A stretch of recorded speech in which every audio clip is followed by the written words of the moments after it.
गणललिता श्रीविशाखान्विता च नमो विष्णुपदाय कृष्णपृष्ठाय भूतले श्रीमते भक्तिवेदान्त स्वामिन् इति नामिने। नमस्ते सरस्वती देवीं गौरवाणी प्रचारिणे निर्विशेषा शून्यवादी पाश्चात्य जय श्री कृष्ण चैतन्य प्रभु नित्यानंद श्री अद्वैत गदाधर श्रीवासादि गौर भक्तवृंद हरे कृष्ण कृष्ण कृष्ण हरे हरे हरे राम राम हरे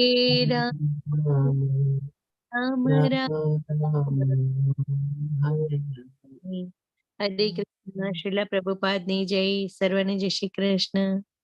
हरे कृष्ण दीप्ति माता जी। धन्यवाद दीप्ति माता जी। हरे कृष्ण सर्वे ने। श्रीला प्रभुपाद की जय। श्री राधा गोविंद प्रणाम। तो आज આપણે શરૂ કરશું અધ્યાય 6 શ્રીમદ ભગવદ ગીતાનું, જેનું નામ છે ધ્યાન યોગ. આ અધ્યાયમાં ભગવાન શ્રી કૃષ્ણ આપણને બહુ સરસ ચીજ બતાવશે કે આપણે મનને કેવી રીતે કંટ્રોલ કરી શકીએ, મન ઉપર કાબુ કેવી રીતે મેળવી શકીએ આપણે. અને એના સિવાય ભગવાન શ્રી કૃષ્ણ આપણને ડેફિનેટલી અષ્ટાંગ યોગનું પણ આપણને જ્ઞાન આપશે. તો યોગ એટલે શું? આપણે જેમ દરેક અધ્યાયમાં ભગવદ ગીતાના 18 અધ્યાયમાં છેલ્લે યોગ શબ્દ આવે છે. તો યોગનો મતલબ શું આપણે? હરે કૃષ્ણ, કોણ કહેશે મને?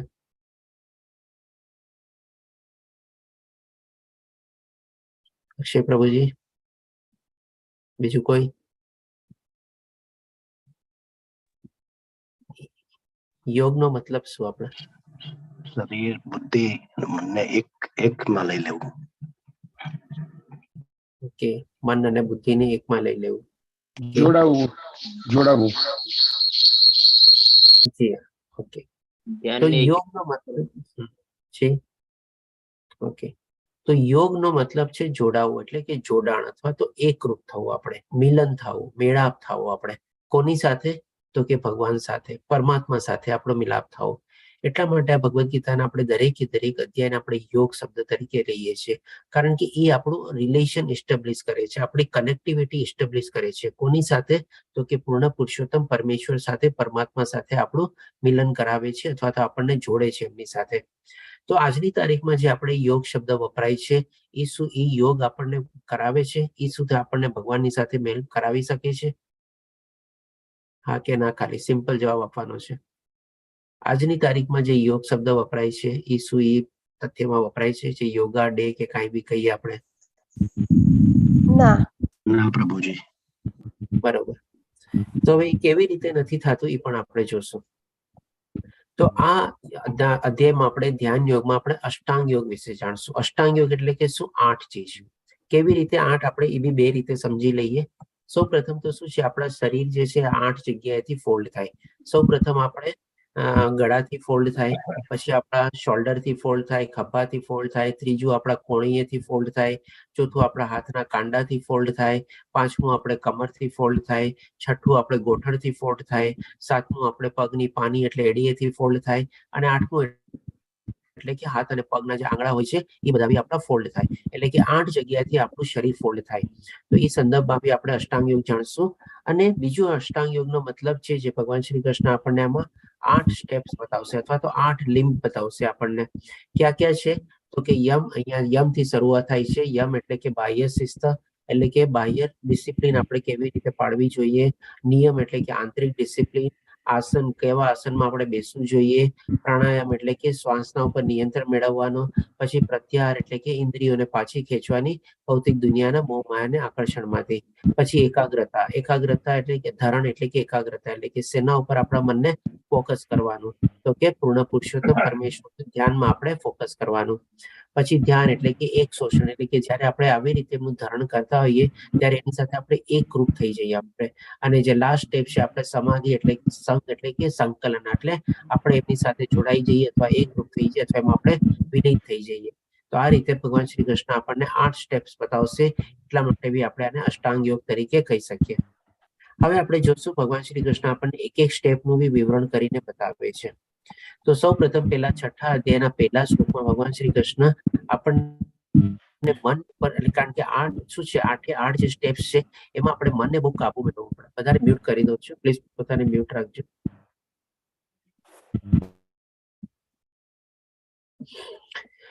પહેલા અધ્યાયમાં પહેલા શ્લોકમાં ભગવાન શ્રી કૃષ્ણ આપણને બે રીતે આપણે લઈ શકીએ. અને એક તો શું છે, 5મા અધ્યાય સુધીમાં આપણને જે કર્મયોગનું જ્ઞાન મળ્યું એને આખું સમરાઇઝ કરે છે આ શ્લોકમાં. અને પછીથી ભગવાન શ્રી કૃષ્ણ આપણને મનને કેવી રીતે કાબુમાં મેળવવું, કારણ કે મન બહુ અગત્યનો ભાગ ભજવે છે આપણે જો આવી રીતે અષ્ટાંગ યોગમાં આપણે ધ્યાન ધરવું હોય તો. એના ઉપર પછી ભગવાન શ્રી કૃષ્ણ ભૂમિકા બાંધે છે. તો પહેલા શ્લોકમાં ભગવાન શ્રી કૃષ્ણ કહે છે, પૂર્ણ પુરુષોત્તમ પરમેશ્વર બોલ્યા, જે મનુષ્ય પોતાના કર્મના ફળ પ્રત્યે અનાસક્ત છે, એટલે કે કર્મફળનો ત્યાગ કરેલો છે, ફળ પ્રાપ્તિ માટે કર્મ કરતો નથી. બીજું ચીજ, અને જે પોતાના કર્તવ્ય અનુસાર કર્મ કરે છે, એટલે કે પોતાનો સ્વધર્મ, ભગવાને સૂચવેલા કર્મ, નિયત કર્મ કે ધર્મના માર્ગ ઉપર કન્ટિન્યુઅસલી કર્મ કરે છે, કર્મ ક્યારેય છોડવાના નથી, તે સંન્યાસી છે. અને તે સાચો યોગી પણ છે. એટલે કે એવું નથી કે ભાઈ બધું છોડી છાડીને આપણે જંગલમાં જઈને ભગવાનને આપણે ધ્યાન ધરવાનું છે ને એ રીતે આપણે યોગી અને સંન્યાસી કહેવાઈએ. આ જીવનમાં રહીને બી આપણે જો કર્મફળ પ્રત્યે આસક્તિ ન રાખીએ, નિષ્કામ કર્મ આપણે કરતા રહીએ અને એવી રીતે આપણો સ્વધર્મ નિભાવતા રહીએ તો પણ આપણે સંન્યાસી જીવન જીવા કહેવાઈએ આપણે. તથા તે સાચો યોગી પણ છે, અને નહીં કે જે અગ્નિ પ્રગટાવતો નથી અને કર્તવ્ય કર્મ કરતો નથી. પોતાના મનમાં ફાવે એમ કર્મ કરે, અને કાંઈ પણ, જેમ કે અગ્નિ પ્રગટાવવાનો મતલબ શું, એટલે કે સંયમ નથી જાળવો. શેની સંયમ, તો કે મન ઉપર જે કાબુ મેળવવાનો છે, પ્રભુત્વ મેળવવાનો છે, આ બધા મોહ માયાને આકર્ષણમાંથી જે બહાર નીકળવાનું છે, એના માટે આપણે અગ્નિ પ્રગટાવવી પડે, આપણે સંયમની અગ્નિ પ્રગટાવવી પડે. એટલે કે આવી રીતે સંયમ બી નથી કેળવતો અને ખાઓ પીઓ મોજ મજા કરો જો એમાં જ માનતો હોય તો એના માટે ભગવાન શ્રી કૃષ્ણ કહે છે કે એ કર્તવ્ય કર્મ પણ કરતો નથી અને યોગી પણ કહેવાય નહીં. હવે ભગવાન શ્રી કૃષ્ણ આપણને મનનું ઇમ્પોર્ટન્સ બતાવશે. પછી 5મા શ્લોકમાં ભગવાન શ્રી કૃષ્ણ એટલા માટે કહે છે, મનુષ્ય પોતાના મનની સહાયતાથી પોતાનો ઉદ્ધાર કરવો જોઈએ.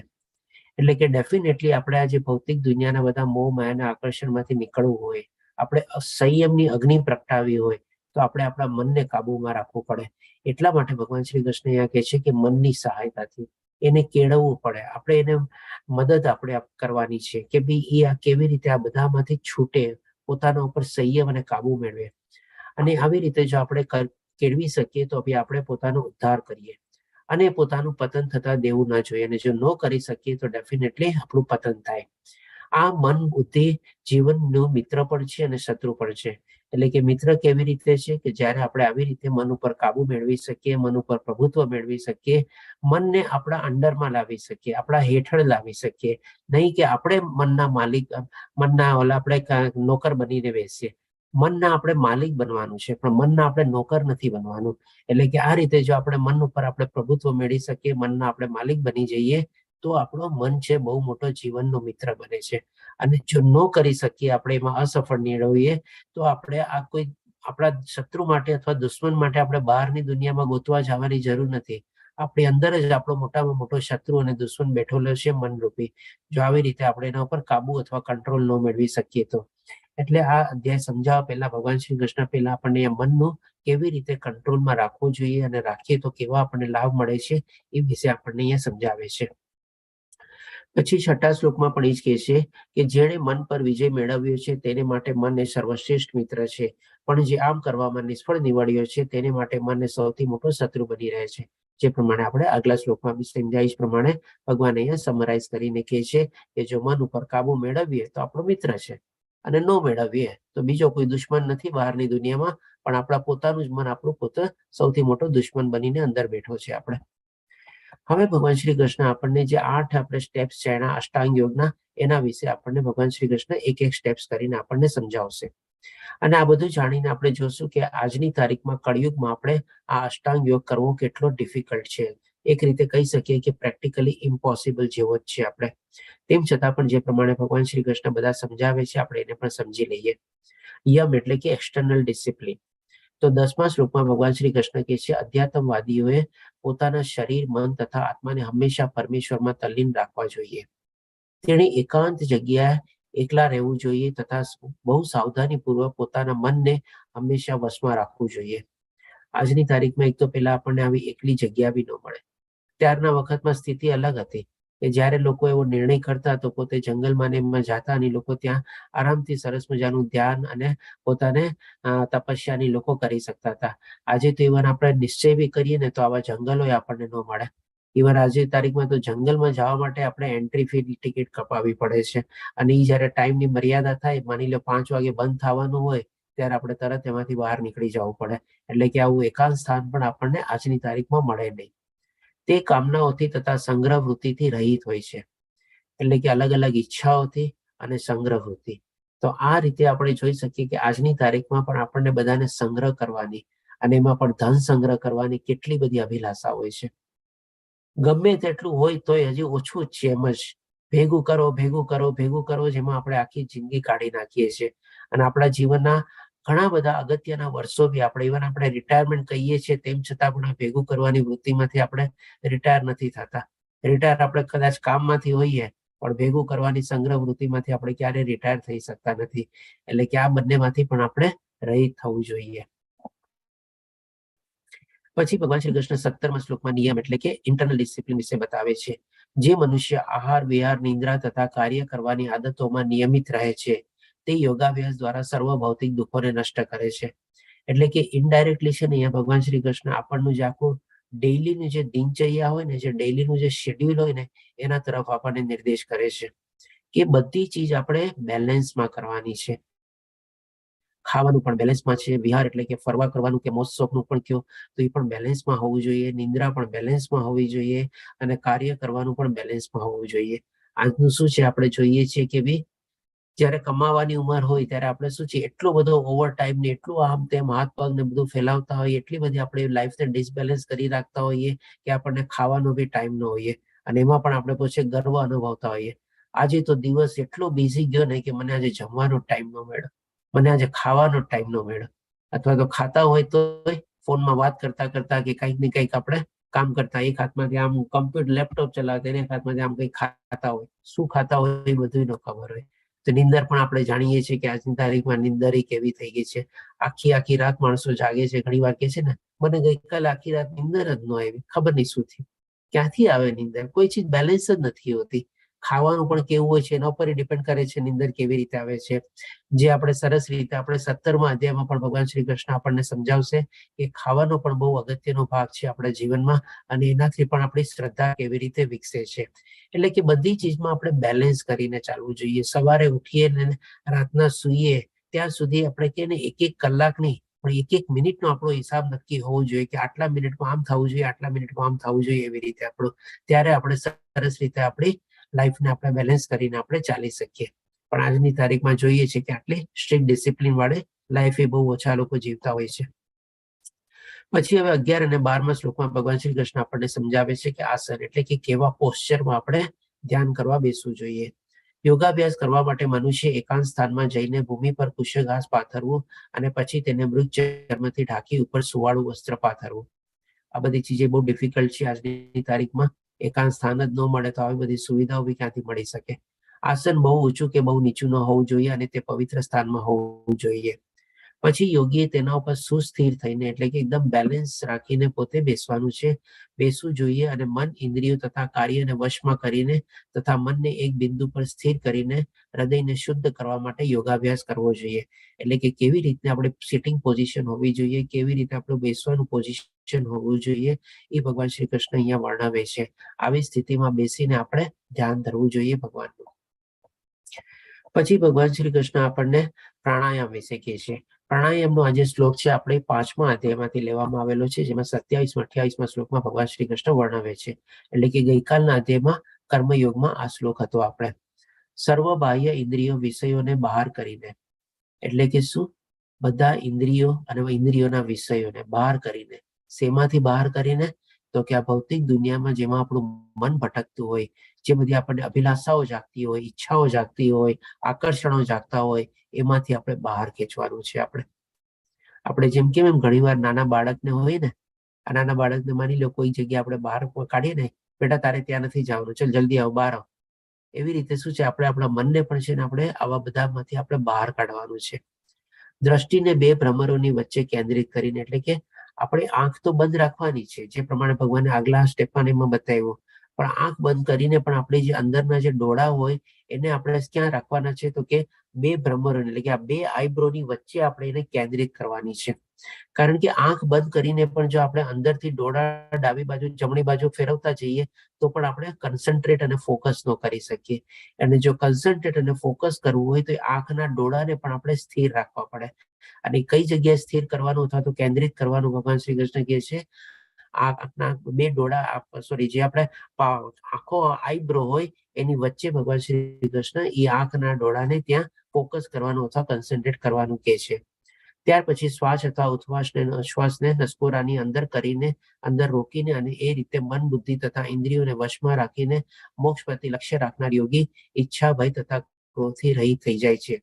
આવી અવસ્થામાં સતત રહેનારો યોગી નિસંદેહ મુક્ત હોય છે. એટલે કે અહીંયા શ્વાસ પ્રશ્વાસની ક્રિયા બી કેવી રીતે આપણે હોવી જોઈએ એ સ્ટેપ્સ પણ બતાવે છે. આજના તારીખમાં આપણે જોઈ શકીએ કે પ્રાણાયામ લેવલ સુધી ઘણા લોકો આજની બધા યોગા કરતા હોય છે. ઇવન થેન્ક્સ ટુ રામદેવ બાબા કે આજની બધા લોકો જોઈને પણ એટલીસ્ટ આ લેવલ સુધી બધા યોગા કરતા શીખી ગયા છે. અને જે આપણે જાણ્યું સ્ટાર્ટિંગમાં કે જે આજની તારીખમાં જે યોગા પ્રચલિત જે છે એ આ કમ્પ્લીટ 8 સ્ટેપ આપણને બતાવતું નથી. એ કદાચ આપણને હોઈ શકે આ પ્રાણાયામ અથવા તો કદાચ થોડે ઘણે અંશે એ પણ કોક જગ્યાએ આપણને આ જ્ઞાન મળતું હોય, જે આના પછીનું લેવલ જે આવે છે એના પ્રત્યે ત્યાં સુધી હોય છે. એના જે આગળના સ્ટેપ છે જે છે જ્યાંથી આપણે કહીએ સાચું યોગા શરૂ થાય છે. કારણ કે યોગનું મિનિંગ આપણે જાણી ગયા છે, પરમાત્મા સાથે મિલન થવું. તો એ ચીજ આપણને આજની તારીખમાં આ યોગામાં આપણને મળતી નથી. એટલે પ્રાણાયામ પછીનું જે લેવલ છે જે પ્રત્યાહાર, એટલે કે આમાં ભગવાન શ્રી કૃષ્ણ કહે છે આ પ્રમાણે, એટલે કે આ રીતે બધું ચીજ કર્યા પછી, મન ઇન્દ્રિયો બધાને પાછી ખેંચ્યા પછી, કન્સન્ટ્રેટ કર્યા પછી, ફોકસ કર્યા પછી, એટલે કે આ પ્રમાણે શરીર, મન તથા કર્મમાં હર હંમેશ સંયમનો અભ્યાસ કરતો સંયમિત મનવાળો યોગી આ ભૌતિક અસ્તિત્વ સમાપ્ત થયે ભગવત ધામ અથવા કૃષ્ણ લોકને પ્રાપ્ત કરે છે. એટલે કે અહીંયાથી એની જર્ની શરૂ થાય છે ભગવાનની સાથે મિલન કરવાની, ભગવાનની સાથે મેળ થવાનો અથવા તો ભગવાનમાં વિલીન થવાનો. અહીંયાથી સાચું યોગા આપણે કહી શકીએ કે શરૂ થાય છે. તો આ રીતે આપણે સમજીએ કે હવે પછી બી ભગવાન શ્રી કૃષ્ણ આપણને ધ્યાન, ધરણ અને સમાધિ જે 3 સ્ટેપ બતાવશે આપણને, એમાં કેવી રીતે આપણે ભગવાનને પ્રાપ્તિ કરી શકીએ છીએ. તો પછીનું આવે છે ધરણ, એટલે કે જ્યારે યોગી યોગાભ્યાસ દ્વારા પોતાના માનસિક કાર્યને સંયમિત કરી લે છે અને આધ્યાત્મમાં સ્થિત થઈ જાય છે, અર્થાત સર્વ ભૌતિક ઈચ્છાઓથી રહિત થઈ જાય છે, ત્યારે તે યોગમાં સુસ્થિર થયેલો કહેવાય છે. એટલે કે એકદમ સ્ટેબલ થઈ જાય છે, એકદમ આપણે કહીએ ને કે લાગી જાય છે આપણે યોગાભ્યાસમાં. ત્યારે તો આ ધરણ જે સ્ટેજ છે આપણે, ત્યારે પોતાની જાતને સંપૂર્ણ રીતે ભૌતિક દુનિયાથી અલગ તારવી દે છે, જાણે આ દુનિયામાં છે જ નહીં. એ એક આપણે કહીએ ને કે અલગ જ ધામમાં, અલગ દિવ્ય ધામમાં પહોંચી જાય છે, એવી અનુભૂતિ એની અંદર થવા માંડે છે. આ રીતે ભગવાન શ્રી કૃષ્ણ કહે છે કે યોગમાં સુસ્થિર થયેલું કહેવાય છે. હવે આ સમજાવવા માટે ભગવાન શ્રી કૃષ્ણ આગલા શ્લોકમાં આપણને કમ્પેરિઝન બી આપણને આપે છે કે આ જે યોગી આવી રીતે યોગાભ્યાસમાં જે સુસ્થિર થયેલો હોય છે એની અવસ્થા કેવી હોય છે. તો પછી ભગવાન શ્રી કૃષ્ણ ધ્યાન સ્ટેપમાં આપણને સમજાવે છે. એટલે કે 19મા શ્લોકમાં કહે છે કે જેવી રીતે વાયુ રહિત સ્થાનમાં દીવો અસ્થિર થતો નથી, તેવી જ રીતે યોગીનું મન વશમાં હોય છે, તે દિવ્ય આત્માના ધ્યાનમાં સદા સ્થિર રહે છે. તો અહીંયા જે પ્રમાણે ભગવાને કમ્પેરિઝન આપીને આપણને સમજાવવા માંગે છે કે એ જે યોગી જે સુસ્થિર થયેલો હોય છે અધ્યાત્મમાં, એની સ્થિતિ કેવી હોય છે. તો એના દ્વારા એક આપણને દીવાના કમ્પેરિઝન દ્વારા આપણને સમજાવે છે. તો એ કમ્પેરિઝન દ્વારા આપણે સમજીએ, જેમ આપણે માની લો દીવો હોય, હવે એ માની લો રૂમમાં આપણે દીવો જલતો હોય અને બારી ને બધું આપણે નોર્મલી બંધ હોય માની લઈએ. અને પવન ને બધું ન ફૂંકાતું હોય અથવા પંખો ને બધું બંધ હોય આપણે, તો એ દીવાની ઉપરની જે ફ્લેમ હોય ને એ તમે જોજો એટલી સ્ટ્રેટ લાઈન હોય ને કે વાત ન પૂછો. અને એનાથી પણ સરસ આપણે શું છે, દીવાની ઉપરથી પછી કાળી લીટી જાય આપણે, એ કાળી લીટી એટલી સ્ટ્રેટ હોય કે ઇવન તમે ફૂટપટ્ટી બી રાખીને જુઓ ને તો ક્યારેક કોઈ ફૂટપટ્ટી બી એટલી સ્ટ્રેટ નહીં હશે જેટલી દીવાની ઉપરની જે કાળી લાઈન હશે ને એ સ્ટ્રેટ હશે. તો એ કાળી લાઈન ક્યારે સ્ટ્રેટ હોય? જ્યારે દીવો આવી રીતે હલે ડુલે નહીં ત્યારે. તો એવી જ રીતે પણ જે યોગાભ્યાસમાં સુસ્થિર થયેલો હોય એનું મન પણ જે આપણે કહીએ ને દીવાની ઉપરની જે ઓલી કાળી લીટી જતી હોય ને એટલું સ્થિર હોય. શું કામ એ સ્થિર હોય? કારણ કે એનું મન જે છે આ બધા ઈચ્છાઓમાં ભટકતું નથી. એટલે કે આ કમ્પેરિઝન આપીને ભગવાન શ્રી કૃષ્ણ બતાવે છે આપણને કે કેવી હદ સુધી સુસ્થિર થયેલો હોય છે આધ્યાત્મમાં અને કેવી એની અવસ્થા હોય છે. પછી જે આપણે લાસ્ટ સ્ટેપ છે એટલે કે શોષણ, એટલે કે જેમાં સમાધિ આપણે લઈ શકીએ, જેમાં ભગવાન શ્રી કૃષ્ણ સાથે પોતે વિલીન થઈ જાય છે. એ સ્ટેપ ભગવાન શ્રી કૃષ્ણ આપણને 20 થી લઈને 23મા શ્લોકમાં સમજાવે છે કે જેને સમાધિ કહેવામાં આવે છે એ પૂર્ણ અવસ્થામાં. પૂર્ણ અવસ્થા એટલે કે શું? ભગવાન સાથે વિલીન થઈ જવું, ભગવાન સાથે મિલાન થઈ જવું, એટલે પૂર્ણ અવસ્થા થઈ. મનુષ્યનું મન યોગાભ્યાસ દ્વારા ભૌતિક માનસિક ક્રિયાઓથી પૂરેપૂરું સંયમિત થઈ જાય છે, તો જ આ લેવલ સુધી પહોંચી શકે, નહીં તો પહોંચી બી ન શકે. આ સિદ્ધિનું વિશિષ્ટ લક્ષણ એ છે કે મનુષ્ય શુદ્ધ મનથી પોતાને જોઈ શકે છે. એટલે પોતાને જોઈ શકે છે એટલે પોતે કોને જોઈ શકે છે? તમે કહેશો હું તો અરીસામાં ઉભો રહું તો અરીસામાં બી તો મને જોઈ શકું છું. તો ના, એ સાચી ઓળખ નથી. અરીસામાં ઉભા રહીને જે આપણે જોઈએ છીએ ને એ આપણું શરીરને જોઈએ છે, આપણે આપણા દેહને જોઈએ છે. પણ એની અંદરમાં આપણે હવે જાણી ગયા છે કે હવે આપણા શરીર નથી પણ આપણે આત્મા છીએ. તો આપણો જે આત્મા જે છે આપણને અરીસામાં નથી દેખાતો આપણને. તો જ્યારે આવી સ્થિતિમાં હોય છે ત્યારે એ પોતાને જોઈ શકે છે. એનો મતલબ કે પોતે પોતાની આત્માને નિહાળે છે, આત્મ સાક્ષાત્કાર થાય છે એને ત્યારે, અને પોતાની અંદર જ આનંદ માણી શકે છે. અને ભગવાન મળી ગયા ને તો આનાથી વધારે મોટો આનંદ શું હોય આપણે? તે આનંદાવસ્થામાં મનુષ્ય દિવ્ય ઇન્દ્રિયો દ્વારા અનુભવાતા અપાર દિવ્ય સુખમાં સ્થિત રહે છે. ત્યારે છે ને આપણી બધી ઇન્દ્રિયો છે ને ભૌતિક ઇન્દ્રિયોથી કઈ મતલબ જ નથી. આપણી બધી એ ઇન્દ્રિયો પણ છે ને આપણને દિવ્ય અથવા અલૌકિક ઇન્દ્રિય થઈ જાય છે. અને એટલું સરસ આપણને સુખ અને અનુભવનો થાય છે આપણે, કારણ કે અંદરથી આપણને આત્માના સાક્ષાત્કાર અને દર્શન થાય છે આપણને. અને બધું જ આપણને એકદમ ચોખ્ખું દેખાવા માંડે છે, કારણ કે આપણી જે ઇન્દ્રિયો છે ને બધી અપૂર્ણ ઇન્દ્રિયો છે, એના દ્વારા આપણને બધું ક્લિયર નથી દેખાતું આપણને. આપણે જેમ અત્યારે આંખમાં કેમ મોતિયો આવી ગયો હોય ને ત્યારે બધું ક્લિયર ન દેખાય ને, તો એવી ટાઈપની આપણી બધી ઇન્દ્રિયો હોય છે આ બધી મોહ માયાના આકર્ષણમાં ફસાયેલી જ્યારે હોય છે ત્યારે. પણ જ્યારે આપણા બધા આવરણો બધા દૂર થાય છે ત્યારે આપણી ઇન્દ્રિયો પણ દિવ્ય થઈ જાય છે અને એવી આપણને દિવ્ય અનુભૂતિ થાય છે. એ રીતે પ્રસ્થાપિત થયેલો મનુષ્ય કદાપી સત્યથી જુદો પડતો નથી, એટલે કે પોતાના આત્માથી પોતે જુદો પડતો નથી. અને આ સુખની પ્રાપ્તિ પછી આનાથી મોટો કોઈ લાભ હોય એમ તે માનતો પણ નથી. ક્યાંથી હોય? આનાથી મોટો કોઈ લાભ જ નથી. અહીંયા જે કાંઈ પણ લાભ મળે છે એ બધા ટેમ્પરરી છે, ત્યારે આ લાભ તો આપણે ચિરસ્થાયી છે, પરમાનન્ટ છે. આપણે આવી સ્થિતિ પામીને મનુષ્ય મોટામાં મોટી વિપત્તિમાં પણ વિચલિત થતો નથી. ક્યાંથી વિચલિત થાય? કારણ કે જે કાંઈ પણ તકલીફ ને બધું આવતું એ બધું શું છે? શરીર રૂપી છે, ભૌતિક દુનિયાના રિલેટેડ છે. ત્યારે દિવ્ય આકાશ અને દિવ્ય દ્રષ્ટિમાં તો આ બધી કોઈ વિપત્તિઓ કઈ છે જ નહીં એમાં. એનાથી આપણે કઈ ગભરાવાની જરૂર રહેતી જ નથી. ખરેખર સમાધિની આ અવસ્થા એ જ તો ભૌતિક સંસારમાંથી ઉપજતા સર્વ દુઃખોમાંથી પ્રાપ્ત થતી વાસ્તવિક મુક્તિ છે. તો મુક્તિની ડેફિનેશન અહીંયા આપણને મળે છે કે વાસ્તવિક મુક્તિ શું છે? એટલે કે આ જે ભૌતિક સંસારમાંથી જો આપણે અલગ થઈ જઈએ આપણે, અને એમાં જે બધા દુઃખો જે બધા જે છે એનાથી આપણે અલગ થઈ જઈએ, ત્યારે જ આપણને એ વાસ્તવિક મુક્તિ મળે છે. અને એ મુક્તિ પણ આપણે આ જીવનમાં રહીને પણ આપણે પ્રાપ્ત કરી શકીએ છીએ, જો આપણે આપણા મન ઉપર કાબુ મેળવેલો હોય અને આ રીતે આપણે બધા ભૌતિક દુનિયાના સંસર્ગોમાંથી આપણે પોતાની જાતને અળગી કરી શકીએ તો. એટલે કે આ રીતે ભગવાન શ્રી કૃષ્ણ અહીંયા સમાધિ લેવલ 8મું લેવલ આપણને સમજાવે છે. હવે આ બધું વર્ણવ્યા પછી ભગવાન શ્રી કૃષ્ણ ફરીથી પાછું એ જ પોઈન્ટ ઉપર આવે છે જ્યાંથી પોઈન્ટ પોતે શરૂ કર્યો હતો કે મનને જો કાબુમાં રાખીએ તો આપણો મિત્ર છે, અને જો કાબુમાં ન રાખીએ તો શત્રુ છે. એટલે કે આ બધી ચીજ આપણે 8 ચીજ વર્ણવ્યા એ પ્રમાણે આપણે જાણી શક્યા કે મનને કાબુમાં રાખવું કેટલું જરૂરી છે. હવે આ બધી ચીજ જાણ્યા પછી આપણને કહો કે આ અષ્ટાંગ યોગ ફોલો કરવો આજની તારીખમાં આપણા માટે પ્રેક્ટિકલી પોસિબલ છે શું? ના પ્રભુ, ના પોસિબલ નથી.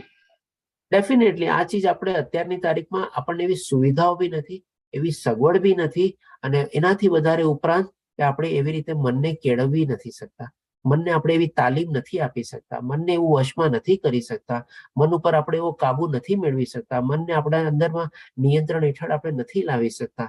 એટલા માટે આ રીતે આપણે આ જ અષ્ટાંગ યોગ જે ભગવાન શ્રી કૃષ્ણ આધ્યાયમાં બતાવે છે, કળિયુગ માટે આપણે કહી શકીએ કે વર્જિત બી છે, ઇમ્પોસિબલ બી છે. અને એ પણ હવે અર્જુન બી આપણા વતી પ્રશ્ન પૂછશે. એની પહેલા ભગવાન શ્રી કૃષ્ણ ફરીથી પાછું કહે છે મન માટે, મન પોતાની ચંચળ તથા અસ્થિર વૃત્તિને કારણે જ્યાં જ્યાં ભટકતું હોય, કારણ કે ભગવાન શ્રી કૃષ્ણ પણ જાણતા હતા કે મનને વશમાં કરવું બહુ અઘરું છે, એટલે કે જ્યાં જ્યાં ભટકતું હોય ત્યાંથી મનુષ્ય તેને સર્વથા પાછું વાળી લેવું જોઈએ અને પોતાના નિયંત્રણ હેઠળ લાવવું જોઈએ.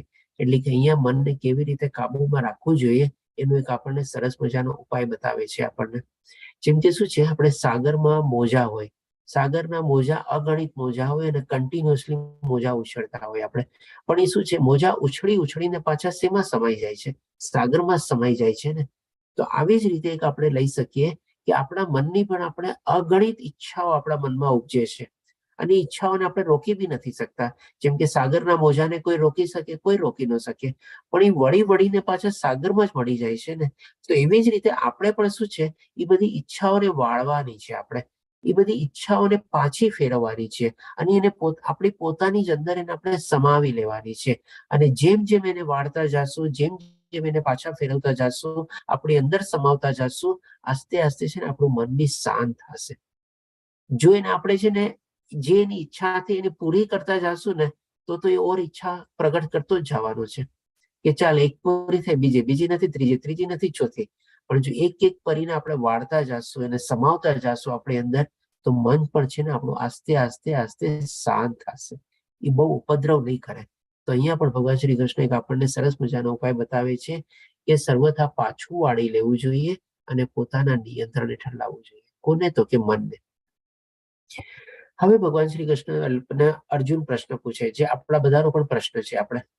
તો અર્જુન પૂછે છે, અર્જુને કહ્યું, હે મધુસૂદન, આપે જે યોગ પદ્ધતિ સંક્ષેપમાં વર્ણવી છે તે મને અવ્યવહારુ એટલે કે ઇમ્પ્રેક્ટિકલ તથા નિભાવી ન શકાય એટલે કે ઇમ્પોસિબલ એવી લાગે છે. એટલે કે અર્જુન જેવા મહારથી યોદ્ધાને પણ એટલી એ ટાઈમમાં જયારે સુખ સગવડ ને બધું અવેલેબલ હતું, ત્યારે પણ એ જંગલ ને બધું અવેલેબલ હતું, એકાંત સ્થાન અવેલેબલ હતું, અને ત્યારે આટલા બધા મોહ માયાના આકર્ષણમાં પણ પોતે મનને નિયંત્રિત કરી શકતા હતા. તેમ છતાં પણ અર્જુન કહે છે કે મને ઇમ્પ્રેક્ટિકલ લાગે છે અને ઇમ્પોસિબલ લાગે છે. શું કામે? તો કે કારણ કે મન ચંચળ તથા અસ્થિર છે. હવે અર્જુનનું ફોકસ અને કન્સન્ટ્રેશન લેવલ કેટલું સ્ટ્રોંગ હતું આપણે જાણીએ છીએ. આપણે આની પહેલા બી એક બે દ્રષ્ટાંત પ્રમાણે લઈ લીધા હતા અર્જુનના. જયારે પોતે ગુરુ દ્રોણાચાર્યના ગુરુ આશ્રમમાં ભણવા જાય છે, ત્યારે પણ પરીક્ષા રૂપે એને પૂછવામાં આવે છે કે તને શું દેખાય છે? તો કે મને ઝાડ, પાન, પાંદડા, પક્ષી કે કાંઈ નથી દેખાતું, પરંતુ ખાલી પક્ષીની મને આંખ જ દેખાય છે, કારણ કે એની આંખ વિંધવાની હતી. એટલું હાઈ લેવલનું કન્સન્ટ્રેશન અને ફોકસ હતું એનું. અને પછી જયારે પોતે દ્રૌપદીના સ્વયંવરમાં જાય છે, ત્યારે પણ એક માછલીના પાણીમાં પ્રતિબિંબ પડે છે, એટલે રિફ્લેક્શન પડે છે. ડાયરેક્ટ માછલીને પણ નથી જોવાની, એના પ્રતિબિંબને જોઈને, આની પણ પાછી ગોળ ગોળ ફરતી હોય છે, એના ઉપર ફોકસ કરીને એની આંખ વિંધવાની હતી, અને એમાં પણ એ સફળ થાય છે. એટલે વિચારી શકીએ છીએ કેટલું હાઈ લેવલ ઓફ કન્સન્ટ્રેશન ને ફોકસ હશે એનું. આપણું તો આજે 5 મિનિટ પહેલા ઘણી વાર શું થયું હોય ને આપણે ભૂલી જઈએ છીએ. તો આ રીતે આપણે કેવી રીતે કેળવી શકીએ? તો એમ છતાં પણ અર્જુન કહે છે કે આટલો હાઈ લેવલ કન્સન્ટ્રેશન ફોકસ વાળું હતું, તેમ છતાંય પૂછે છે કે ભાઈ મન ચંચળ છે અને અસ્થિર છે, અને આપણે જે યોગ પદ્ધતિ બતાવી એ અવ્યવહારુ, ઇમ્પ્રેક્ટિકલ અને ઇમ્પોસિબલ ના નિભાવી શકાય એવી લાગે છે. તો આજની તારીખમાં તો આપણે જાણી શકીએ છીએ કે ભાઈ એકદમ તદંતર રીતે આપણે ઇમ્પોસિબલ જેવી ચીજ છે આપણે. હવે ડેફિનેટલી જયારે અર્જુન આ પ્રશ્ન પૂછે છે, ત્યારે એના સંદર્ભમાં એ પછી ભગવાન શ્રી કૃષ્ણ એનો ઉત્તર બી આપે છે. સૌથી પહેલા ભગવાન શ્રી કૃષ્ણ અર્જુનની સાથે સહમત થાય છે, અને 34મા શ્લોકમાં કહે છે, હે કૃષ્ણ, અર્જુન કહે છે પેલા, હે કૃષ્ણ, મન ચંચળ, ઉચ્છૃંખલ, દુરાગ્રાહી તથા અત્યંત બળવાન છે. એટલે કે ભગવાન શ્રી કૃષ્ણની સાથે સહમતિ પોતાની આપે છે કે હા, ચંચળ છે, ઉચ્છૃંખલ છે, દુરાગ્રહી છે અને અત્યંત બળવાન બી છે. અને તેને વશમાં રાખવું એ મને વાયુને વશમાં રાખવાથી પણ વધારે અઘરું લાગે છે. ત્યારે અર્જુન પાસે એવા બધા શસ્ત્રો હતા કે એ વાયુને એટલે કે પવનને પણ પોતાના વશમાં કરી શકતો હતો. અને એ પણ ભગવાન શ્રી કૃષ્ણ સમજી કહે છે કે જો કદાચ વાયુને પણ વશમાં કરી શકું પણ મનને હું વશમાં નહીં કરી શકું, કારણ કે બહુ મન ચંચળ ઉછંખલ ને બધું છે. એટલે કે આના સંદર્ભમાં પછી ભગવાન શ્રી કૃષ્ણ પણ પોતે કહે છે, જવાબ આપે છે. 35મા શ્લોકમાં કહે છે, ભગવાન શ્રી કૃષ્ણે કહ્યું, હે માવાઓ કુંતી પુત્ર, નિસંદેહ ચંચળ મનને વશ કરવું તે અત્યંત અઘરું છે. એટલે કે ભગવાન શ્રી કૃષ્ણ પણ એની સાથે એગ્રી થાય છે, સહમત થાય છે કે હા, મનને વશમાં કરવું અઘરું છે. પણ ડેફિનેટલી ભગવાન શ્રી કૃષ્ણે બધી ચીજનો ઉપાય બતાવ્યો છે. અર્જુનના બધા પ્રશ્નોનો જવાબ બી આપ્યો છે અને જ્યાં પોતે અટકાતો હતો એનો પણ એને સરળ માર્ગ બી આપ્યો છે. તો અહીંયા પણ ભગવાન શ્રી કૃષ્ણ એનો ઉપાય બી બતાવે છે, તો સોલ્યુશન બી બતાવે છે કે મનને આપણે કેવી રીતે કંટ્રોલમાં રાખવું જોઈએ. મનને વશ કરવું એ અત્યંત અઘરું છે. ફરીથી પોતાની સહમતિ કહે છે, પરંતુ એટલે કે અહીંયા હવે ઉપાય બતાવે છે. યથા યોગ્ય અભ્યાસ એટલે કે પ્રોપર પ્રેક્ટિસ. જેમ પેલા આપણને બતાવ્યું કે મનને વાળવાનું છે આપણે, અને મનને આપણે આસ્તે આસ્તે શાંત પાડવાનું છે. એક ઉપાય તો બતાવ્યો. અહીંયા આપણને બીજો ઉપાય બતાવે છે કે યથા યોગ્ય અભ્યાસ એટલે કે કન્ટિન્યુઅસલી પ્રોપર પ્રેક્ટિસ. એટલે કે જેમ આપણે કહેવાય છે ને કે પ્રેક્ટિસ મેક્સ પરફેક્ટ, એટલે કે આપણે પણ કન્ટિન્યુઅસલી આવી પ્રેક્ટિસ કેળવવી જોઈએ. મનને કંટ્રોલમાં રાખવાની, મનને વાળવાની, મનને આપણા નિયંત્રણ હેઠળ લાવવાની. અને આવી રીતે જો આપણે પ્રેક્ટિસ કરીએ તો પણ આપણું મન કંટ્રોલમાં આવી શકે છે. અને હજી એક બીજો ઉપાય બી બતાવે છે, તથા વૈરાગ્ય દ્વારા. એટલે કે આપણા ઇન્દ્રિયોના વિષયોને આપણે પાછા ખેંચવાના છે. ઘણી બધી આપણને ઈચ્છાઓ થાય. જેમ કે એક નાનકડો દાખલો લઈએ, નવો મોબાઈલ નીકળો, આપણે તરત લાગે ચલો નવો મોબાઈલ, એડવર્ટાઇઝ ક્યાંય બી જોઈએ કે કોઈકના તરફથી સાંભળીએ કે કોઈકને કાંઈ એ નવો યુઝ કરતા જોઈએ, તરત આપણને ઈચ્છા થાય કે ચલો નવો મોબાઈલ લેવો. આપણે ત્યારે વૈરાગ્ય કેળવવાનો છે કે ભાઈ શું મને જરૂરી છે નવો મોબાઈલ? મારી પાસે અત્યારે મોબાઈલ નથી, મને શું વધારે કામ આપવાનો છે? એ મારો પ્રેઝન્ટ મોબાઈલ મને કામ નથી આપતો શું? આવા બધા પ્રશ્નો આપણે પૂછીને છે ને આસ્તે આસ્તે આવી ચીજ વસ્તુઓ, માણસોથી, જગ્યાથી, બધાથી આપણે વૈરાગ્ય કેળવી શકીએ છીએ. એટલે કે પ્રોપર ટ્રેનિંગ આપવાની છે આપણા મનને અને પ્રોપર પ્રેક્ટિસ કરવાની છે. જો એ આપણે નિયમિત કરતા રહીએ ને તો ડેફિનેટલી આપણે ઘણું શાંત મન પડી શકે છે. ઘણી અંશે આપણે એને કંટ્રોલમાં લાવી શકીએ છીએ આપણે. તો આ રીતે ભગવાન શ્રી કૃષ્ણ આપણને 2 થી 3 ઉપાય બતાવે છે મનને કેવી રીતે કંટ્રોલમાં રાખવું. એ આપણે કહી શકીએ કે આ અધ્યાયનો એકદમ ટેક હવે આપણે લઈ શકીએ કે આમાં બહુ સરસ મજાનો ભગવાન શ્રી કૃષ્ણ આપણને ઉપાય બતાવે છે આમાં મનને કંટ્રોલ રાખવા વિશે. પછી હવે 36મા શ્લોકમાં ભગવાન આ પૂછે છે કે જે મનુષ્યનું મન અસંયમિત છે, એટલે કે હવે ભગવાન શ્રી કૃષ્ણ માની લો આમાં સફળ થયા તો સારું છે, નો સફળ થાય તો એની પણ આપણને ગતિ બતાવે છે કે જેનું મન અસંયમિત છે તેને આત્મ સાક્ષાત્કાર દુર્લભ છે. એટલે કે એને ક્યારેય આવો આત્મ સાક્ષાત્કાર થઈ શકતો જ નથી. પરંતુ જેનું મન સંયમિત છે તથા જે યોગ્ય ઉપાય દ્વારા પ્રયત્ન કરે છે, ફરીથી ભગવાન શ્રી કૃષ્ણ જો એના એ શબ્દો વાપરે છે. એટલે કે આપણને કેટલું ઇમ્પોર્ટન્સ બતાવે છે કે યોગ્ય ઉપાય એટલે કે પ્રોપર સોલ્યુશન દ્વારા પ્રયત્ન કરે છે, એટલે કે પ્રેક્ટિસ કરે છે. એટલે કે જેમ આગલા શ્લોકોમાં બી બતાવ્યું, યથા યોગ્ય અભ્યાસ અને વૈરાગ્ય દ્વારા અને મનને પાછું વળવાનું છે. એ શબ્દો ભગવાન શ્રી કૃષ્ણ અલગ અલગ રીતે અહીંયા વર્ણવે છે કે આવી રીતે આપણે જો કન્ટિન્યુઅસલી ઉપાય કરીએ, સોલ્યુશન ગોતીએ અને પ્રેક્ટિસ કરીએ તો તેને નિશ્ચિતપણે સફળતા પ્રાપ્ત થાય છે. એટલે એવું નથી કે મનને કંટ્રોલ કરવું ઇમ્પોસિબલ જ છે. એકદમ મનને કંટ્રોલ કરવું પોસિબલ છે અને ઇનફેક્ટ 100% પોસિબલ છે. ભગવાન શ્રી કૃષ્ણ પોતે કહે છે કે તે નિશ્ચિતપણે સફળતા પ્રાપ્ત થાય છે. પણ આપણે પ્રયાસ કરવાની જરૂર છે, ઉપાય કરવાની જરૂર છે, પ્રયત્ન કરવાની જરૂર છે, કન્ટિન્યુઅસલી લાગવાની જરૂર છે, તો જઈને આપણને સફળતા પ્રાપ્ત થાય. અને હજી આગળ એમ પણ કહે છે કે આ મારો અભિપ્રાય છે. હવે ભગવાનના અભિપ્રાય અગર આપણો અભિપ્રાય ક્યાંથી ચાલવાનો? આપણે કહીએ કે ભાઈ મનને કંટ્રોલ કરવું પોસિબલ નથી. ભગવાને અભિપ્રાય પોતાને આપેલો છે કે ના ભાઈ કંટ્રોલ કરવું પોસિબલ છે અને એમાં સફળતા પ્રાપ્ત થઈ શકે છે, તો પછી આપણે કોણ એના ઉપર અભિપ્રાય આપવા વાળા? પણ આપણે શું, આપણે હારી જઈએ છીએ, આપણે થાકી જઈએ છીએ, આપણે કંટાળી જઈએ છીએ. છોડને આ બધું નથી થતું અને આપણે એ રીતે આપણે આગળ વધીએ છીએ. તો ડેફિનેટલી એમાં આપણને સફળતા ન જ મળે. કન્ટિન્યુઅસલી આગળ વધવાનું છે. જેમ આપણે સ્વામી વિવેકાનંદે કીધું ને કે ઉઠો, ચાલ અને જ્યાં સુધી તને સફળતા ન મળે ત્યાં સુધી તારે રોકવાનું નથી. તો આપણને જો મનને કંટ્રોલ કરવા માટે સફળતા પ્રાપ્ત કરવી હોય તો જે પ્રમાણે ભગવાન શ્રી કૃષ્ણ બી બતાવે છે આપણે કન્ટિન્યુઅસલી ઉપાય કરવાના જ છે. આપણે તો જ આપણને સફળતા પ્રાપ્ત થઈ શકશે. હવે ભગવાન શ્રી કૃષ્ણને અર્જુન પ્રશ્ન પૂછે છે. તો અહીંયા હવે અર્જુન શ્લોકમાં 37માં શ્લોકમાં કહે છે, અર્જુને કહ્યું, હે કૃષ્ણ, તે અસફળ યોગીની શી ગતિ થાય છે કે જે શરૂઆતમાં આત્મ સાક્ષાત્કારની પ્રક્રિયાને શ્રદ્ધાપૂર્વક ગ્રહણ કરે છે, પરંતુ પછીથી ભૌતિકતાને કારણે તેમાંથી વિચલિત થઈ જાય છે અને તેના પરિણામ સ્વરૂપ યોગ સિદ્ધિને પામી શકતો નથી. એટલે કે હવે અહીંયા અર્જુન એક પ્રશ્ન પૂછે છે કે એવા યોગીઓની શું પરિસ્થિતિ થાય કે જેણે માની લો આ અષ્ટાંગ યોગને ફોલો કર્યું અને આત્મ સાક્ષાત્કારની પ્રક્રિયામાં પોતે પ્રવૃત્ત થયો અને ફરીથી પાછું પોતાનું મનને કંટ્રોલમાં રાખી ન શક્યો અને ભૌતિક દુનિયાના મોહ માયાના આકર્ષણમાં પોતે વિચલિત થઈ ગયો અથવા તો ભટકી ગયો અને એની જે સાધના હતી ને જે તપસ્યા હતી ભંગ થઈ ગઈ. તો એની સ્થિતિ શું થાય? એના માટે અર્જુન એક દાખલો બી આપે છે આના પછીના શ્લોકમાં કે ભાઈ જેમ એક વાદળની સાથે ભગવાન શ્રી કૃષ્ણને સમજાવવા માટે કહે છે કે ભાઈ કે એ જે યોગી જે છે જેમ વાદળ હોય આકાશમાં તો એ વરસે અથવા તો છાંયો આપે, પણ એ વાદળના સમૂહમાંથી એક નાનકડું વાદળું જો માની લો છૂટું પડી જાય તો એ શું ન તો વરસાદ આપી શકે ન તો છાંયો આપી શકે. એટલે કે એ વાદળની હાલત કેવી થઈ જેમ આપણે કહીએ ને કે ધોબીના પુત્રો ન ઘરનો ન ઘાટનો, એના જેવો થાય. શું મોક્ષ માતાજી આપણે મ્યુટ કરું છું, પ્લીઝ પોતાને મ્યુટ રાખજો.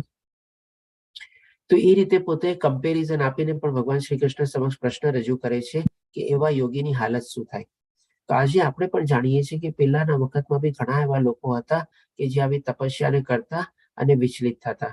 એના સંદર્ભમાં કોઈ મને એક્ઝામ્પલ આપી શકે? વિશ્વામિત્ર અને ભરત મહારાજ. જી બરોબર, ધન્યવાદ અક્ષય પ્રભુજી. વિશ્વામિત્ર બી આપણે જાણીએ છીએ કે મેનકા દ્વારા પછી આકર્ષિત થાય છે અને એની તપસ્યા ભંગ થાય છે. અને ભરત મહારાજનું પણ મન વિચલિત થાય છે. શેમાં વિચલિત થાય છે? તો કે હિરણમાં વિચલિત થઈ જાય છે એ પોતે. એટલે કે આ ત્રિગુણી માયાને એવી છે કે એવું જરૂરી નથી કે તમે કોઈ માણસના આકર્ષણમાં આવી જાઓ ને તમારી સાધના વિચલિત થાય. તમે કોઈ જગ્યાના ઓલામાં આવી જાઓ, તમે કોઈ વસ્તુના મોહમાં આવી જાઓ કે તમે કોઈક ઇવન પ્રાણીના બી મોહમાં આવી જાઓ, તો ત્રિગુણી માયા તમને ક્યાંકથી પકડવી હોય તો તમને પકડી લે તમારે, જો તમે એટલા પોતાની જાતને કંટ્રોલમાં ન રાખી શકાવો તો. એટલે કે આવા સંદર્ભમાં અર્જુન જે પ્રશ્ન પૂછે છે કે એવા યોગીની હાલત શું થાય. તો હવે ભગવાન શ્રી કૃષ્ણ આના જવાબ આપતા બે રીતે કેટેગરીમાં ડિવાઈડ કરે છે એવા યોગી લોકોની કે જેણે આવી રીતે આધ્યાત્મમાં અભ્યાસ કરીને પોતે આગળ વધ્યા હોય. અને માની લો જે પ્રમાણે 8 સ્ટેપ ભગવાન શ્રી કૃષ્ણ આપણને વર્ણવ્યા એમાં માની લો 4, 5, 6 સુધી પહોંચ્યા પછી ભટકી ગયા. અને એક બીજી કેટેગરી બતાવે છે કે જેમાં માની લો 6થું 7મું સ્ટેપ ઓલમોસ્ટ એને કમ્પ્લીટ કરેલું હોય અને 8મા સ્ટેપમાં પહોંચવાનું જ હોય ત્યાંથી પછી વિચલિત થયા હોય.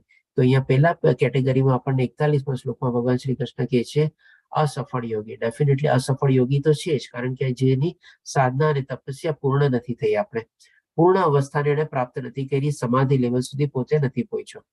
એટલે કે માટે અસફળ યોગી કહે છે એની ગતિ શું? તો કે પુણ્યાત્મા લોકોના લોકમાં અનેક વર્ષો સુધી સુખ ભોગવ્યા પછી, એટલે કે આટલી સરસ મજાની સાધના કરી હોય તે ઉચ્ચતર લોકમાં જાય છે.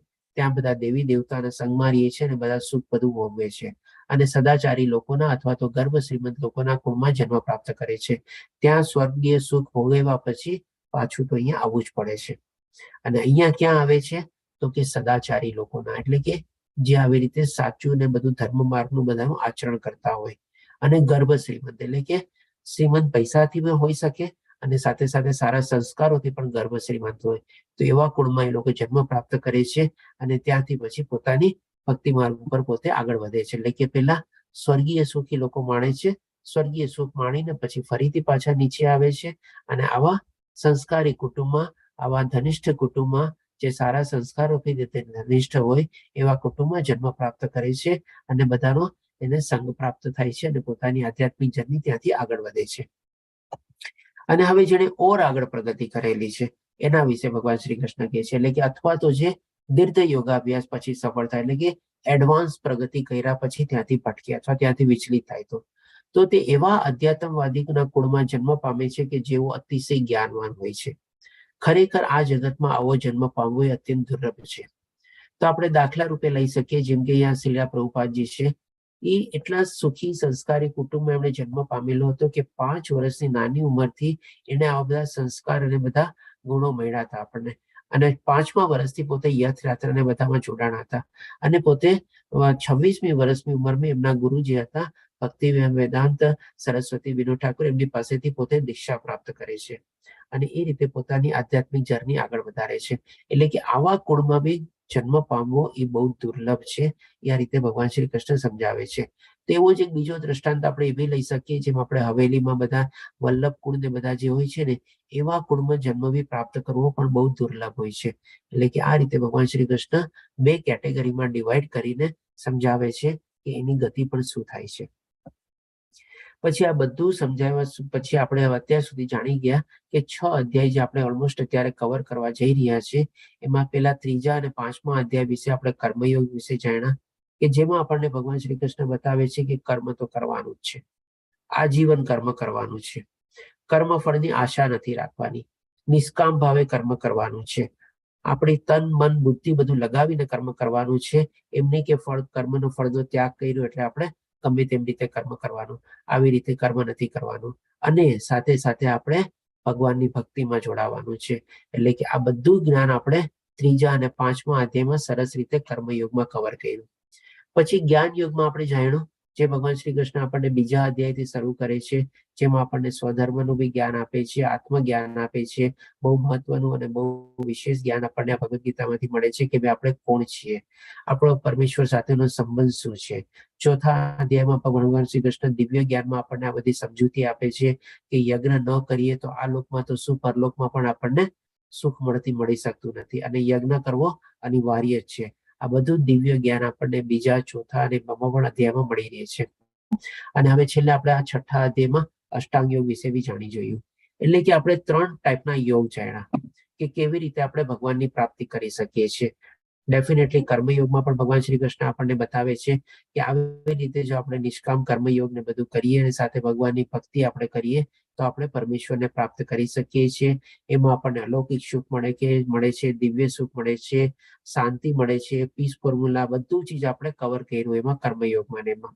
જ્ઞાન યોગમાં પણ ભગવાન શ્રી કૃષ્ણ એ જ કહે છે આપણને કે જે લોકો આવી રીતે આત્મપ્રણય હોય છે, આત્મસંયમી હોય છે અને આત્મજ્ઞાન કેળવેલું હોય છે એ આધ્યાત્મિક જ્ઞાનમાં પરોવાઈ જાય છે અને મારી પ્રાપ્તિ માટે પોતે પ્રયાસ શરૂ કરે છે. એ આપણે જ્ઞાન યોગમાં જાણ્યું. અષ્ટાંગ યોગમાં આપણે જાણ્યું કે કેવી રીતે આપણે ભગવાનની સાધના અને તપસ્યા કરી શકીએ જો આપણે 8 સ્ટેપ્સ આપણે ફોલો કરીએ તો, જે આજની તારીખમાં આપણા માટે બહુ પ્રેક્ટિકલી પોસિબલ જેવું છે નહીં આપણે. તેમ છતાં પણ એમાંથી એક મહત્વનું ચીજ આપણને જ્ઞાન મળે છે કે કેવી રીતે આપણે મનને કેળવવું જોઈએ, કેવી રીતે આપણે મનને આપણો હેઠળ લાવવું જોઈએ, કેવી રીતે આપણા નિયંત્રણ હેઠળ લાવવું જોઈએ. આપણે મનના માલિક બનવાનું છે, નહીં કે મનને આપણા માલિક બનવા દેવા દેવું છે. આપણે મનના નોકર નથી બનવાનું, પણ આપણે મનના માલિક બનવાનું છે. અને જો એવી રીતે આપણે મનને આપણી હેઠળ લાવી શકીએ, એટલે કે આપણો મિત્ર બનાવી શકીએ, તો સારામાં સારું આપણને લાભ મળી શકે છે. કારણ કે એવી રીતે જો આપણે મનને કેળવેલું હશે તો જ આપણે આવી રીતે આપણો નિષ્કામ કર્મયોગ આપણે કેળવી શકશું.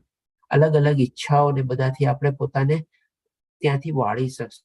આપણે પોતાની જાતને આત્મજ્ઞાન ઉપર કેન્દ્રિત કરી શકતું. એ પણ એક આપણને બહુ મહત્વનું ટેક હવે આમાંથી મળે છે.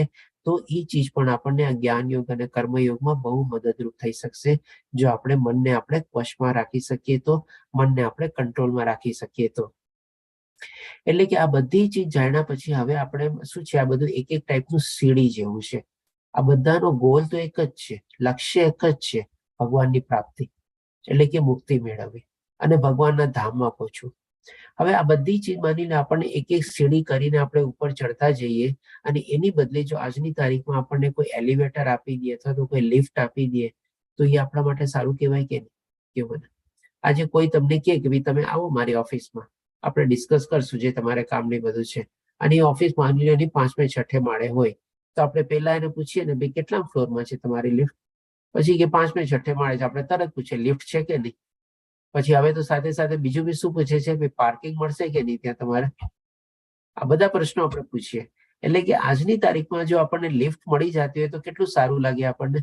તો આ રીતે આપણે એક એક સ્ટેપ સીડીથી આપણે ચડીને ન જવું પડે, કારણ કે આ બધા જે છે એ યોગ આપણે એક એક સ્ટેપથી ચડીને જવાનું આપણે ત્યારે આપણે ભગવાનની પ્રાપ્તિ કરી શકીએ છીએ. અને આવી રીતે આપણને સીધી લિફ્ટ જોતી હોય તો આપણે ભક્તિ યોગ જો આપણે અપનાવી લઈએ એટલે કે ડાયરેક્ટ જો આપણને લિફ્ટ અથવા એલિવેટર જો બેસીને આપણે જવું હોય અને ભગવાનની પ્રાપ્તિ કરવી હોય તો આપણે ભક્તિ યોગમાં પ્રવૃત્ત થવું જોઈએ. એટલે કે અહીંયા ભગવાન શ્રી કૃષ્ણ આપણને આ બધી ચીજ સમજાવીને હવે આપણા માટે લિફ્ટ આપે છે, આપણને એક એલિવેટર આપશે આપણને હવે કે મારી પ્રાપ્તિ જો કરવી હોય તો એ આવી રીતે બી આપણે કરી શકીએ છીએ ભક્તિ યોગમાં. તો એના સંદર્ભમાં બીજા પિક્ચર દ્વારા બી આપણે જોઈ લઈએ કે માની લો આપણે આટલા ઊંચા બિલ્ડિંગમાં ઉપર જવું હોય તો આપણે પેલા લિફ્ટ માંગીએ કે નહીં? કોણ સીડી ને દાદરા ચડીને જવાનું છે આજકાલ? કોને ગમે છે આજકાલ? મને કહો, સીડી ને દાદરા ચડીને જવું? 3 તલ્લાથી ઉપર બી હોય ને ક્યારે તો 1 તલ્લા 2 તલ્લામાં આપણે લોકો લિફ્ટનો ઉપયોગ કરીએ છીએ આપણે તો 3 તલ્લાથી ઉપરની તો હંમેશા આપણે લિફ્ટનો જ ઉપયોગ કરતા હોઈએ છીએ આપણે. એમાં રાઈટ ઓર નોટ? મને કહો. હરે કૃષ્ણ. હરે કૃષ્ણ. સાચી વાત છે. સાચી વાત. જય પ્રભુજી. એટલે કે આપણને લિફ્ટના એટલે આપણે આદી થઈ ગયા છે ને કે ભાઈ લિફ્ટ વગર આજની તારીખમાં આપણને ચાલતું જ નથી આપણને. તો આમાં પણ ભગવાન શ્રી કૃષ્ણ આપણને એક સરસ મજાની લિફ્ટ આપે છે આ બધું ચીજ સમજાવીને. તો પછી હવે આપણને 47માં શ્લોકમાં ભગવાન શ્રી કૃષ્ણ પોતે કહે છે સર્વયોગીઓમાં, એટલે કે સર્વયોગીઓ એટલે કે આપણે બધું જાણી ગયા, કર્મયોગી, જ્ઞાન યોગી અને અષ્ટાંગ યોગી. 3 બધા એટલે કે એ બધા યોગીઓમાં, એટલે કે બધા યોગીઓમાંથી જે યોગી અત્યંત શ્રદ્ધાપૂર્વક મારું પારાયણ કરે છે, એટલે કે ભગવાનનું નામ ભજે છે, પોતાના અંતઃકરણમાં મારું ચિંતન કરે છે, ભગવાનને યાદ કરે છે, સ્મરણ કરે છે અને મારી દિવ્ય પ્રેમમય સેવા કરે છે, ભગવાનની ભક્તિ કરે છે, ભગવાનની સેવા કરે છે, ભગવાનને ભોગ ધરાવે છે અને તે યોગમાં મારી સાથે અત્યંત ગાઢ રીતે સંકળાયેલો છે અને બધામાં સર્વોચ્ચ છે. એટલે બધામાં સૌથી ઉપર જે છે એ આ જે ભક્તિ યોગમાં જે સમાયેલો હોય છે એને ભગવાન શ્રી કૃષ્ણ કહે છે એકદમ ટોપ મોસ્ટ યોગી છે. આ જ મારો મત છે. પોતાનો મત પણ આપે છે, પોતાનો અભિપ્રાય બી આપે છે. આ રીતે ભગવાન શ્રી કૃષ્ણ બધા યોગીમાં જે ભક્તિ યોગી હોય ને એ જે સર્વોચ્ચ છે અને સર્વશ્રેષ્ઠ છે. તો હવે આપણે ભગવાનની ભક્તિ કેવી રીતે કરવી, ભગવાનને આપણે ભક્તિ કરીને કેવી રીતે પ્રાપ્ત કરવા, જે આપણે કલયુગમાં આપણે કહી શકીએ કે બહુ સરળ મજાનો આપણને માર્ગ મળેલો છે. ભગવાનની આપણે હરે કૃષ્ણ મહામંત્રની જો આપણે માળા કરીએ એ જ આપણા માટે યજ્ઞ છે અને એ યજ્ઞ કરીને પણ આપણે ભગવાનને પ્રાપ્ત કરી શકીએ છીએ. અને એ જે આપણે પ્રાપ્ત કરીએ એટલે કે ભક્તિ યોગ દ્વારા જો આપણે મેળવવાની કોશિશ કરીએ તો એ સર્વોચ્ચ યોગી છે. એ પ્રમાણે ભગવાનનો પણ મત છે આપણે.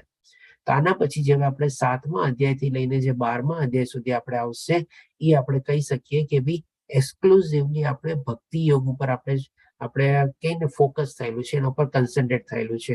જો આખી ભગવદ્ ગીતાને આપણે 3 ભાગમાં વિભાજિત કરીએ, 6 ભાગના 3 પાર્ટ જો આપણે પાડીએ તો અહીંયા પહેલા 6 અધ્યાયમાં ભગવાન શ્રી કૃષ્ણ આપણને જે બધું જ્ઞાન આપવાનું હતું ને બધું જ્ઞાન આપી દે છે આપણને.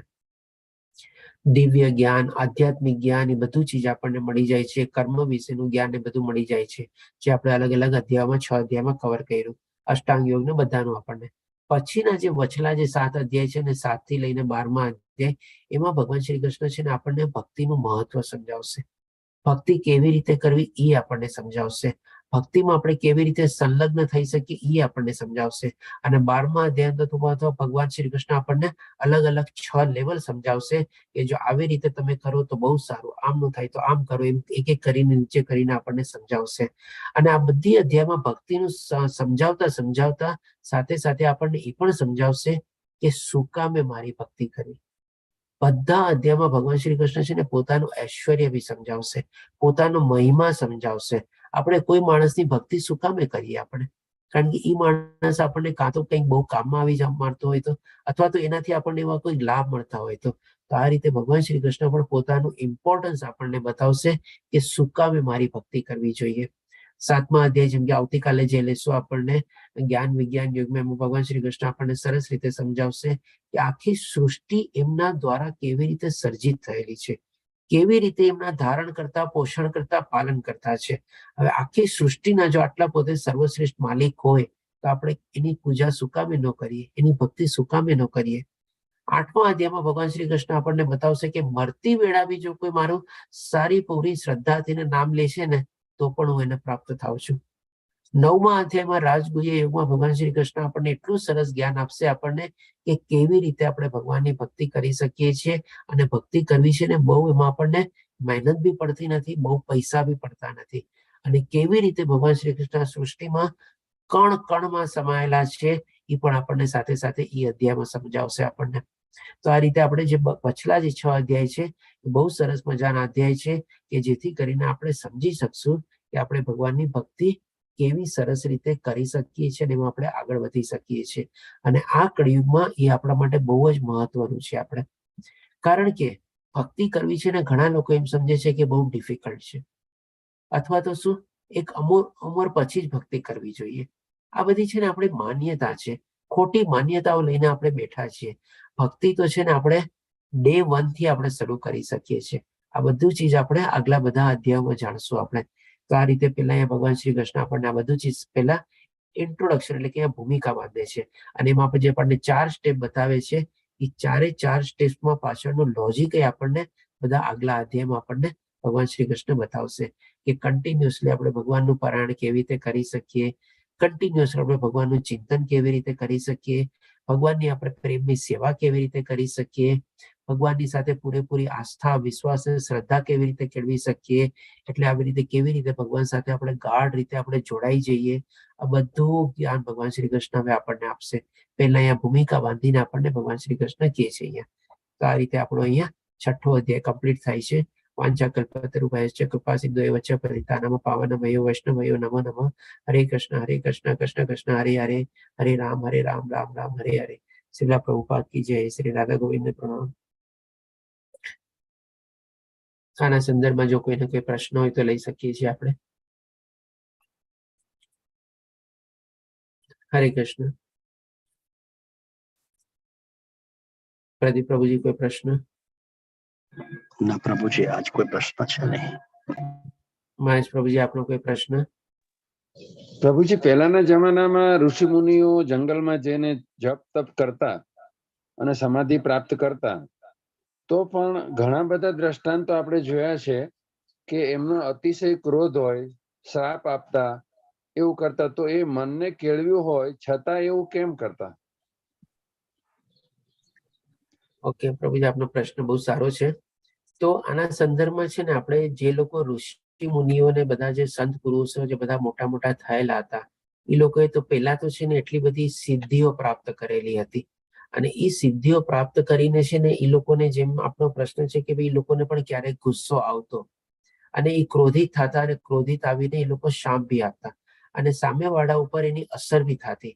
આજની તારીખમાં કોઈના પાસે એવી સિદ્ધિઓ પ્રાપ્ત થયેલી નથી કે એ આવો સાપ આપવાની એટલા લેવલ સુધી બી પહોંચી ગયા હોય. પણ તેમ છતાં બી જે પ્રમાણે આપનો પ્રશ્ન છે કે ભાઈ એ લોકો સુકામે ક્રોધિત થતા અને સુકામે શાપ આપતા. આપણે તો સૌ પ્રથમ તો આજે હું એક આપણે દ્રષ્ટાંત આપું. જેમ કે માની લો કોઈ માણસ પાસે એટલી બધી શક્તિઓ હોય, એટલો બધો પાવર હોય અને એની સામે કોઈક માણસ આવીને કોઈક એવી ભૂલ કરે કે જે એમનો અસહ્ય હોય આપણે, તો હવે એ માણસને સજા થવી જોઈએ કે ન થવી જોઈએ? તમે મને કહો પહેલા. થવી જોઈએ. થવી જોઈએ ને સજા.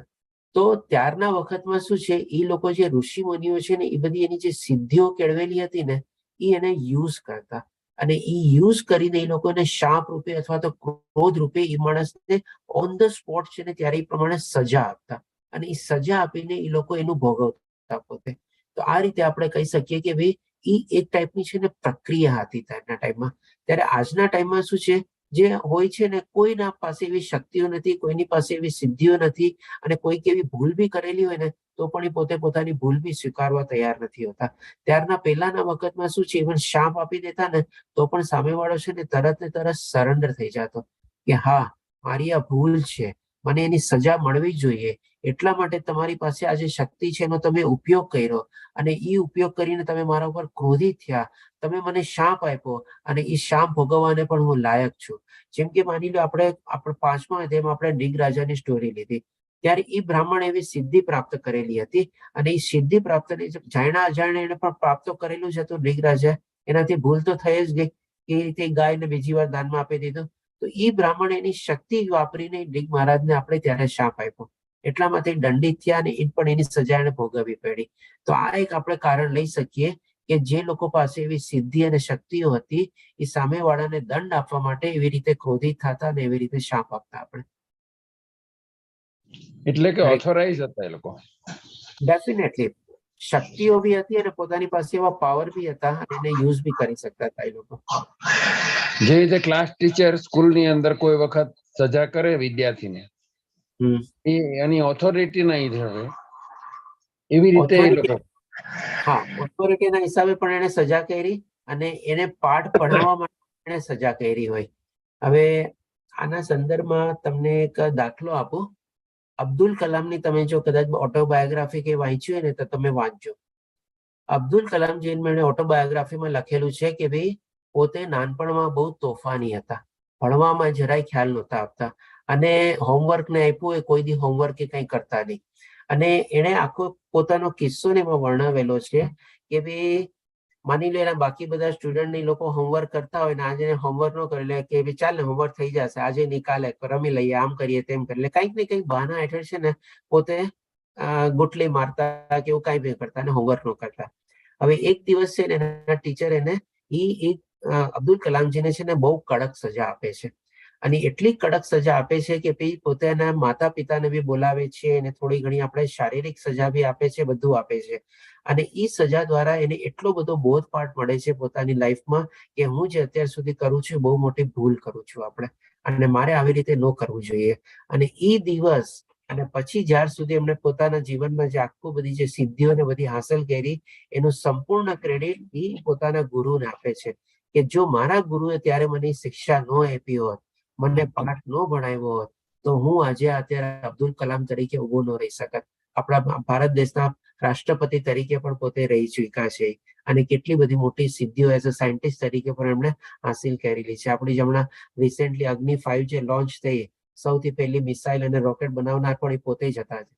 એમના જ માર્ગદર્શન હેઠળ બધું બનેલું હતું. તો એ અબ્દુલ કલામની સ્ટોરીમાંથી કે છે.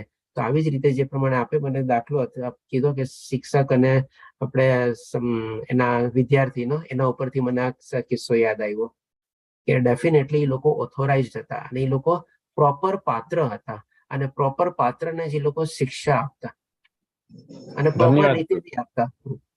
ધન્યવાદ.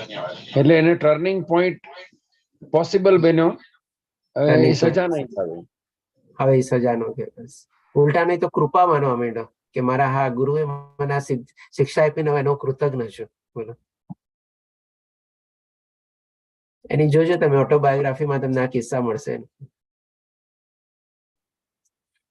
હરે કૃષ્ણ. બીજા કોઈ પ્રશ્ન? સારો પ્રશ્ન હતો પ્રભુજી.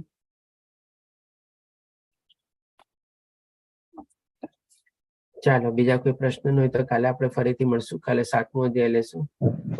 રાજેન્દ્ર, કાલે શ્લોકા પઠન લેશો દીપ્તિ માતાજી સાથે? હા પ્રભુજી. ઓકે, ધન્યવાદ પ્રભુજી. અમે રજીસ્ટ્રેશન નથી કરાવ્યું, આ તો પેલા જૂના લિંક પરથી મેં લીધું છે. હા, આ બધા રિપીટર છે, આપણે રજીસ્ટ્રેશનની જરૂરત જ નથી. Okay okay okay. અને આ બધા મારું પોતાનું મોટિવેશન બી છે. મને લાગે છે કે હું ક્યારેક અટકીશ ને આ બધા મારું કામ પૂરું કરી દેશે. કાલે કયો અધ્યાય છે પ્રભુજી? કાલે 7મો અધ્યાય છે પ્રભુજી. 7મો. Okay okay. હરે કૃષ્ણ સર્વેને. હરે કૃષ્ણ.